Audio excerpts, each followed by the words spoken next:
Welcome to the Wilson Center's Ghostlight Series at Cape Fear Community College. We are proud to announce a new part of our series, which will be special guests on Sundays at 7 p.m. These special guests and personalities have graciously agreed to allow proceeds donated during their performance to support Broadway for a Better World, our program which allows those from our communities, particularly youth, to attend any performance at the Wilson Center. I would like to thank our partner, Rhonda Bellamy with the Arts Council of Wilmington and New Hanover County. And as always, I pray that you and your loved ones stay safe at this time. And as always, thank you for being our guest.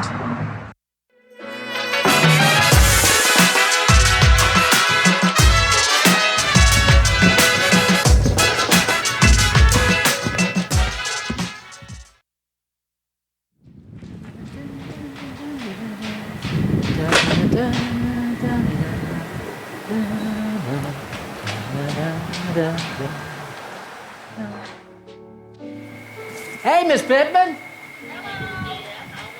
I'm fine. Hey, Tony. Oh, Robin, what's up? Oh, I'm just walking around downtown Wilmington seeing all that's not going on. Speaking of which, I know that, obviously we're not having the Azalea Festival, but is it true that your house was going to be part of the home tours this year? Yeah, it was on the Historic Wilmington Foundation tour. But, I was just thinking, it's just like living in London in the 17th century. The plague comes and the theater's shut down. But you know what? What's that? I was also thinking, on the city seal, it says persevere. And that's exactly what we're going to do. Well, listen, I got this idea. While I'm here, I got some time. Do you mind if I maybe come in, take some shots, and show people what they missed? Oh, sure. That would be fun. This is a fascinating house. It's the oldest house on the block. It's built about 1838. It's really cool. A lot of people lived here. So I tell you what, you go on in, and I'll finish watering the plants. Great. Okay.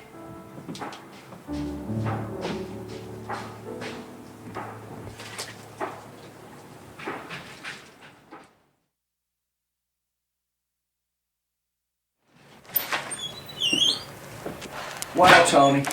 Wow. You have got a lot of art hanging on this wall. Well, there's art, and there's some wonderful art, and there's stuff I've bought on the street. Can I interrupt you? I am over 6 feet from you. I promise you. You can take your mask off. Okay.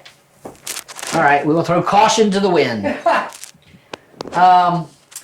Yes, I've been collecting art and visual things all my life. It's not really, it's a collection of my memories and a collection of things that appeal to my eye. So there's wonderful stuff and maybe even valuable right next to a piece of something I bought on the street in some place. So it's all mixed up, but it all means something to me.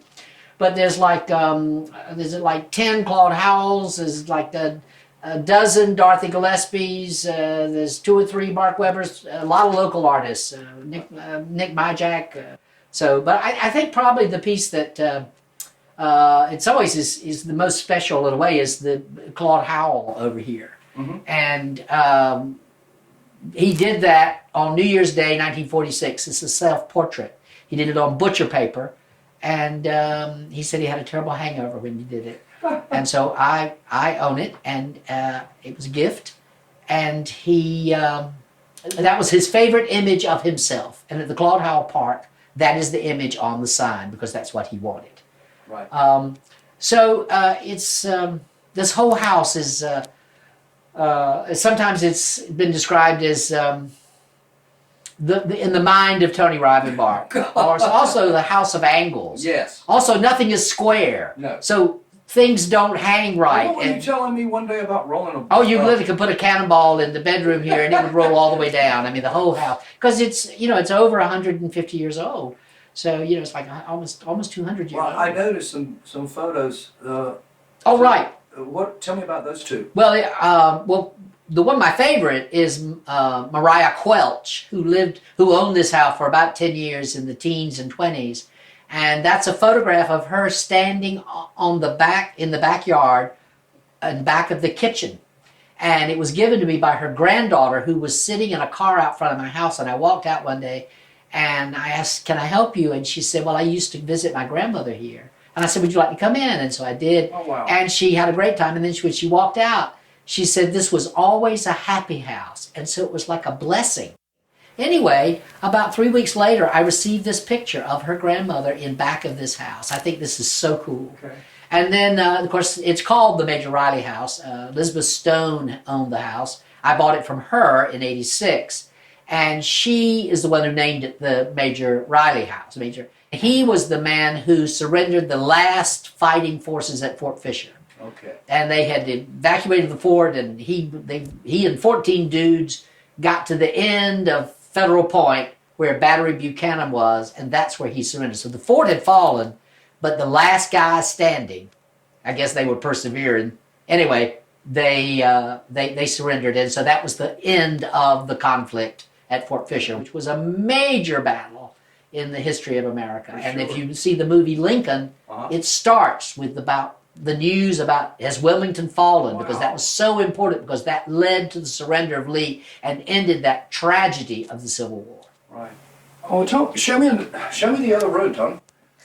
Well, this is the library and music room, and it's where my record player is, and my CD, and my tape player, and all my scratchy records from too many drunken parties.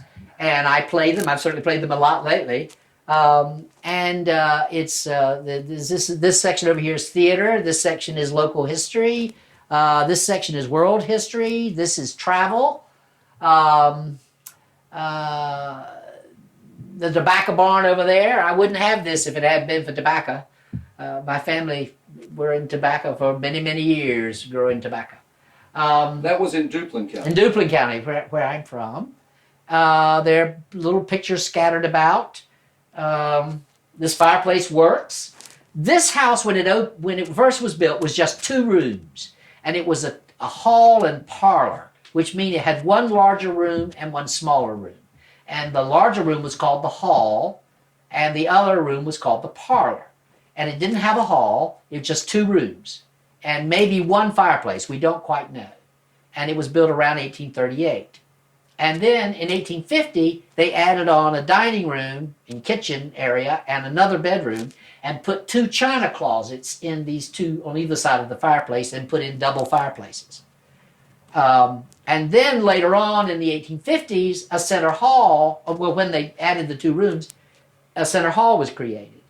And then later on, that hall was taken out and was an archway when I moved in, and 1 china closet was gone. And then I removed the other china closet, and then I put the hall back in, but I made an archway.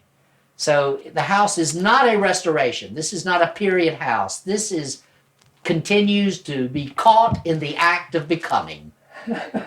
Okay. Well, it's fascinating. And each room has its own eclectic style. Mix, yes. I call this style somewhere between anti-mame and schizophrenia. All right. Well, let's get to the next portion of your schizophrenia. Where are we going next? I think we'll go to the dining room. Okay. Oh, wait a minute. We need to go into the guest bedroom, the Oscar Wilde room. Oh, the Oscar Wilde room? Well, it's the Oscar Wilde, Tony Rivenbark room. Okay. In here is the guest room. Wow. And over the bed is dedicated to Oscar Wilde. There's a signed poster from Vincent Price. I met with him in his dressing room when he did a performance about Oscar Wilde in Raleigh. And then over here is a few pictures from the 200 and some shows that I have been in. And it's my gym and costumes. And it's where guests can torture each other in here. I don't know. Well, that gym, I keep changing it. That gym looks like someplace you just hang your hats. Well, it is. That's how much I use it. But I paid for it. I want to get some use out of it. So I'm going to use it as a clothes rack. Right. Okay. Okay, now we were on our way to... You're right. Now, so we'll go to the dining room, but we might as well stop at the guest bathroom. This is this way. The guest bathroom. Bathroom, yes. Okay, I'm coming. Hold on. All right. So it's right here in the center of the house. Well, as it should be. Right. And there it is, and it's a work in progress. I'm using this time to do this project. Roddy McDowell guest bathroom in Hollywood at the Max Factor Museum of Hollywood is intact, and he glued, it was a nice little rectangular room, and he put all his playbills from Broadway. So I started doing it. So these are all shows that I've seen. Unfortunately, this house is not, nothing square. So it's really difficult to make this work. And also playbills change. So as I've worked on it, trying to make it work. But anyway, and there's a skylight here. And then, well, there's my bedroom. We could go in there. Oh, okay, let's do that. All right. I'm just looking at all the stuff on the walls. So in here, this room, Yes. okay, in here, this is the 1850 edition bedroom. And there was a door that went from there to the front bedroom. And then there was a door here that went to the back porch. Uh-huh. And then I added on a bathroom, and then I changed that bathroom, and I added on a walk-in closet and a laundry room and whatever. Okay. So this is this room. Okay. And Oh, wow, you got a walk-in shower? oh well, yeah. You can get a wheelchair in there. I'm planning ahead. Okay. So now we're going to go to the dining room. Okay. That was our original destination. Okay. Okay, so this is the dining room, and I added this on. Originally, when the house was 2 rooms, there was a long back porch, and the columns from that porch in the 1850s were moved to the front. So the columns are actually much earlier. And on this wall is a lot of Cuban art. I've been to Cuba 4 times, and so I bought a lot of art from Cuba and local artists as well. And there are also 3 caricatures of me in here. One that was on the front page, not the front page, well, yeah, it was. It was the art section of the News Observer when the theater reopened, and one when I was doing the Liberty Cart, and one in Cuba. And then the row across the bottom I bought in Vicenza, which has, of course, the great architecture of Palladio. And then these 2 chairs in the dining table, I saw a production about Shakespeare play at the, I can't remember, the Brown Coat. And I thought the chairs were great, and I found that they borrowed them from Michael Moore, so I went and bought them in case. So they're great chairs to use on a Shakespearean play. Oh, I'm sorry. I was pointing at the pink chairs. Oh, that's the pink chairs. No, were not bought at Michael Moore's. They were a gift from James Bowling. No, not James Bowling. No, Bruce Blanca. No, Bruce Blanca. Right. That's right. I get things confused. And then this is a post from the porch that was on the kitchen with a picture that we had Mariah Quilt standing. Well, this is the back porch. And then I saw this, and this is molding. And I designed this. I don't know, it just seemed like a cool thing to do. I saw it in a... It's also load-bearing.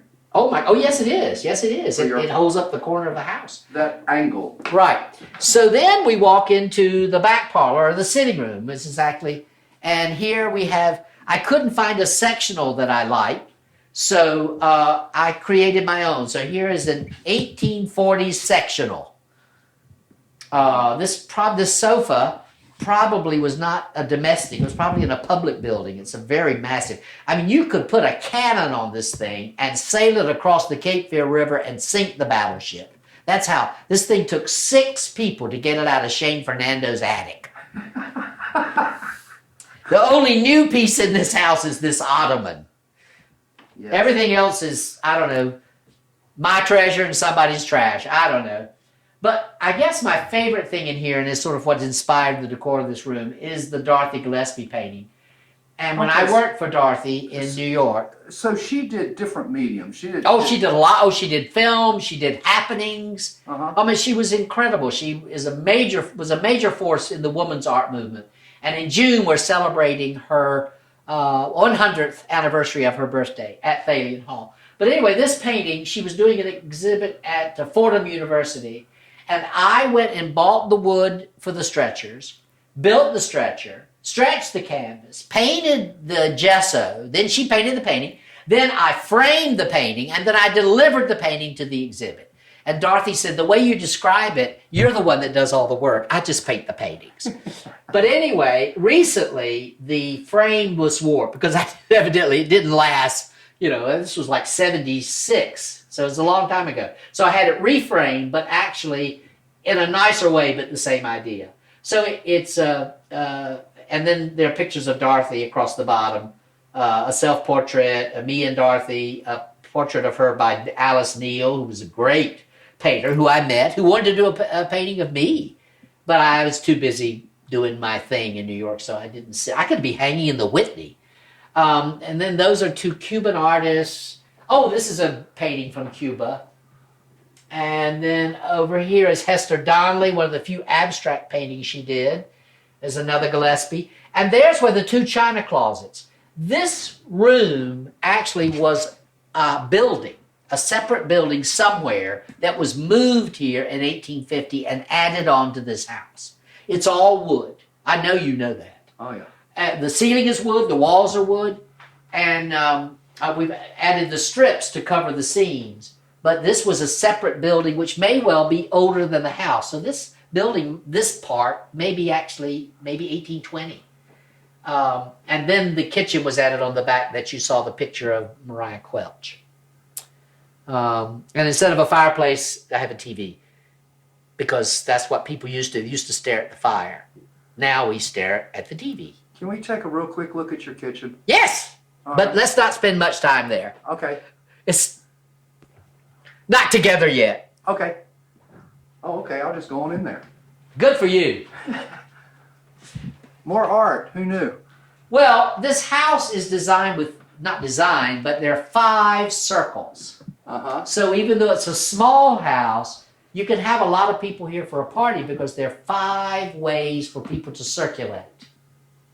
Okay. Circulation is the key, not the size of the room, but the ability to circulate. That's what makes a fun party.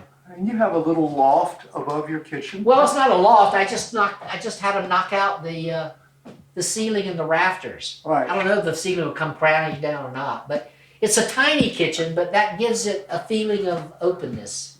Right. Okay.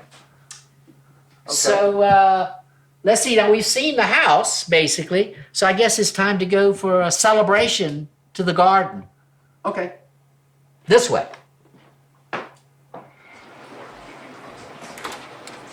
So this is, I guess, one of the last things that I have added onto the house, and this is sort of my celebration room. It's the Lord Shiva room. And see all Lord Shiva over here, and then some of the travel things, and then the flowers are artificial because Michael's, AC Moore went out of business, so I got a real deal. I said, I got to do something with these. And so, therefore, it's always the flowers are blooming here no matter what season. And this is a great view of the backyard and garden. And the house opens. It has a skylight in it, which gets some more light into the house. And so this is a great, I really enjoy this room. And everything has become kind of yellow because of the production of Sunday Last Summer, which Kitty Fitzgibbon, by the way, was brilliant in. So I got this wicker and painted it this yellow for the garden of Violet Venable. And so I've done that with all the furniture in the garden. I've gone with this sort of yellow, which I like a lot. So it's fun. And then we will walk out into the backyard. Okay. This way. Well, welcome to my garden. It was very different before Hurricane Florence. There was 5 trees back here, so it was like being in the country. But then all those trees went away, so now I had to go to a different route. So I'm still adjusting to that, but it's a lot of fun. The thing about gardening is you're never done, and it gives you a lot of satisfaction. I mean, I am from Duplin County. We are people of the land. Land, Scarlet, is the only thing that matters. It's the only thing that lasts. So, there's just so much we could have looked at today.